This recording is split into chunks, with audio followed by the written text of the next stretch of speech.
Welcome to cook with Poorni. இன்னைக்கு நம்ம என்ன பார்க்க போறோம்னா மட்டன் கீமா கறி, இல்லாட்டி இதை மட்டன் கொத்துக்கறின்னு சொல்லுவாங்க.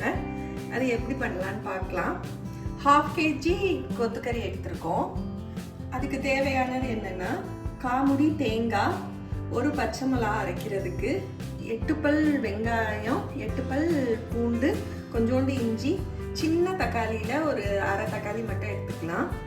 அதுக்கப்புறம் முந்திரி பருப்பு, கரம் மசாலா 2 ஸ்பூனு, மிளகாத்தூள் 3 ஸ்பூனு, உரப்புக்கு ஏற்ற மாதிரி இது போட்டுக்கலாம். மல்லித்தூள் 1.5 ஸ்பூனு, மஞ்சத்தூள் 1.5 ஸ்பூன் எடுத்துக்கிறோம். சின்ன வெங்காயம் ஒரு தட்டு, சின்ன தட்டில் ஒரு தட்டு. இதில் நீங்கள் கொஞ்சோண்டு பெரிய வெங்காயம் கூட ஆட் பண்ணிக்கலாம் நறுக்கி. நான் இன்னைக்கு சின்ன வெங்காயம் மட்டும் நறுக்கியிருக்கேன். வதக்கிறதுக்கு ஒரு பச்சை மிளகா. அது எப்படி பண்ணலான்னு பார்க்கலாம்.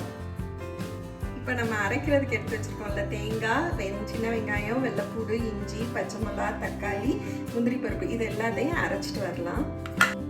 இப்போ நம்ம அரைச்சி எடுத்தாச்சு. நல்லா மையாக அரைச்சி எடுத்துக்கணும். எடுத்தாச்சு. இப்போ நம்ம மட்டன் கொத்துக்கறி எப்படி பண்ணலான்னு பார்க்கலாம். நம்ம குக்கரில் 2 ஸ்பூன் கடலெண்ணெய் ஊற்றிக்கலாம். எண்ணெய் காஞ்சோடனே நல்லா காயட்டும். எண்ணெய் காஞ்சிருச்சு. இப்போ கொஞ்சோண்டு கல்பாசி போட்டுக்கலாம். இது ஆப்ஷனல் தான், அவங்கவுங்க இஷ்டம் தான். போட்டாலும் ஓகே தான், போடலைனாலும் ஒன்றும் இல்லை. அப்புறம் ஒரு பச்சை மிளகாவை இப்படி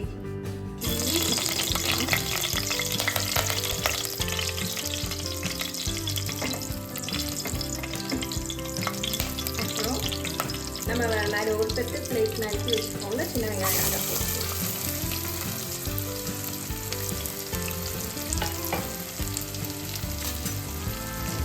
போட்டு நல்லா வதக்கிக்கலாம்.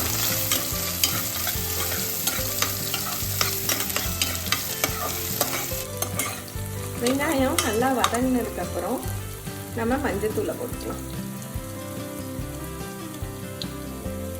மஞ்சத்தூள் போட்டுட்டு கொஞ்சோண்டு வதக்கலாம். அடுத்து சில்லி பவுடர். இந்த இதில் நான் இன்னைக்கு கடலெண்ணெயில் பண்ணியிருக்கேன். கடலெண்ணெய் இல்லாட்டி ரீஃபைண்ட் ஆயிலில் பண்ணிக்கலாம். நல்லெண்ணெயில் பண்ணுறதை விட கடலெண்ணெயிலையும் ரீஃபைண்ட் ஆயிலையும் பண்ணால் இந்த கிரேவி நல்லாயிருக்கும். இப்போ சில்லி பவுடர் போட்டு நல்லா வதங்கிட்டோம். இப்போ சில்லி பவுடர் போட்டு நல்லா வதங்கிடுச்சு. அதுக்கு அடுத்து நம்ம கொத்துக்கறியை ஆட் பண்ணிக்கலாம்.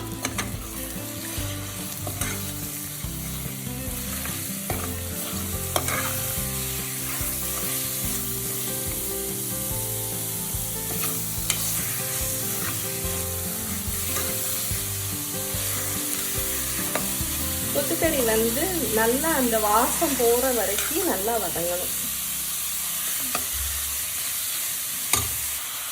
கொத்துக்கறி அந்த மட்டன் வாசம் போகிற வரைக்கும் நல்லா வதக்கிக்கணும். ஒரு சில இதில் கொத்துக்கறி தண்ணி விடும்.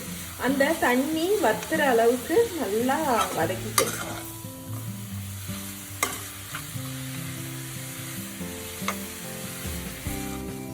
அடுப்பை நம்ம மீடியமாக வச்சு வதக்கிக்கிட்டே இருக்கோம்.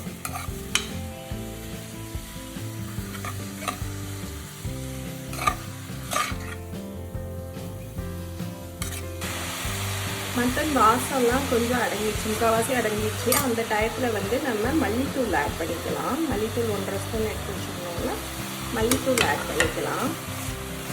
மல்லித்தூள் ஆட் பண்ணி ஒரு கிண்டி விடணும். அதுக்கப்புறம் நம்ம எடுத்து வச்சிருந்த கரம் மசாலா தூள்,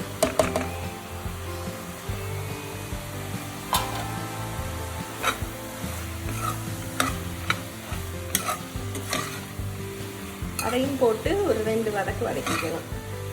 கரம் மசாலா போட்டு நல்லா வதங்கினோடனே நம்ம அரைச்சி வச்சிருக்கோம்ல, அந்த பேஸ்ட்டை போட்டு வதக்கணும்.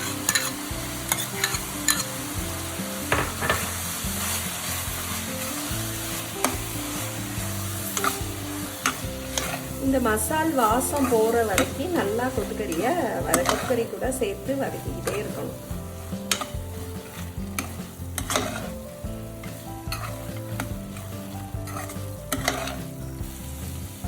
மசால் வாசம் அடங்கிடுச்சு. இப்போ நம்ம மிக்சியில் அரைச்சோம்ல, அந்த தண்ணியை மிக்சியை நல்லா கழுவி அந்த தண்ணியை எடுத்து அவளுக்கு கறி முங்குற லெவலுக்கு நம்ம ஊற்றிக்கலாம்.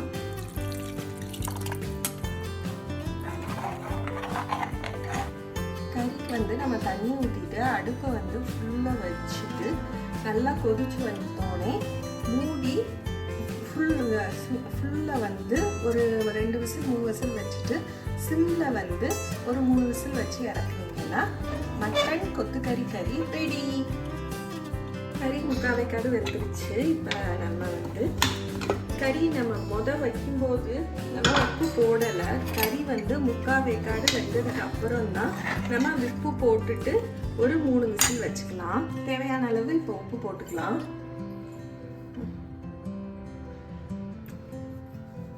நம்ம உப்பு போட்டோம்ல, உப்பு போட்டுட்டு நமக்கு கொஞ்சோண்டு தண்ணி வேணும்னா கொஞ்சமாக மட்டும் ஒரு 1/2 டம்ளர் மட்டும் தண்ணி ஆட் பண்ணிட்டு அப்புறமா மூடி போட்டு ஒரு 3 விசில் மட்டும் சிம்மில் வச்சுக்கலாம். இப்போ விசில் அடங்கிடுச்சு. சிம்மில் வச்சு ஒரு 3-4 விசிலுக்கு அப்புறம் எடுத்தேன். இப்போ நம்ம உப்பு கரெக்டாக இருக்கான்னு பார்த்துக்கலாம்.